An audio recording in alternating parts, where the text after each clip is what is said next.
Having a culture of inclusion within Rockwell Automation is going to ensure that we have a diverse pool of thinkers, and diverse teams, quite simply, make better decisions. It has to start from top down. So I expect all of my leaders, and I hold myself accountable for living within that culture of inclusion. I truly feel like I work in partnership with the men on the leadership team and our CEO, Blake. It's truly a shared accountability. And when we started to understand that white male privilege was real and that had to be addressed, only then were we truly able to drive substantive cultural change in our organization.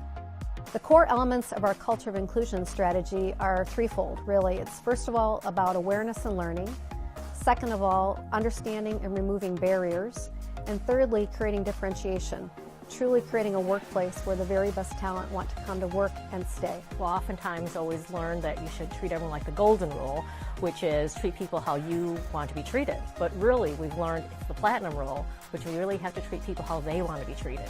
And that's different. It's not a one-size-fits-all, and you really have to understand that different people at different ages, different genders, different people of color, all have different ways that they're wanting to engage at work and be included.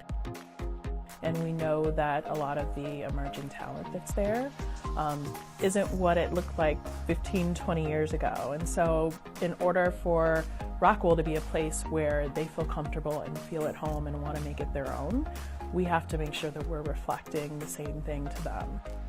You can only get so far if you're having these conversations and talking about these challenges only with fellow females. But once you include those advocates and those white male allies into these conversations, I think that that's where you're going to see the most progress and the most positive impact then.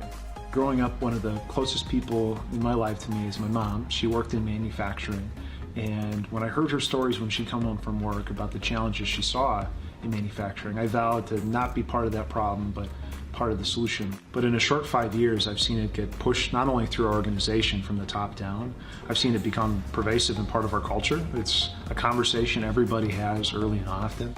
Creating a culture of inclusion is important for us because we want to be able to draw from the broadest possible talent pool, and once we have a diverse set of employees, for everyone to not only feel like they can do their best work, but they want to do their best work because they're highly engaged and they're in a place where they're having fun as well as getting good work done.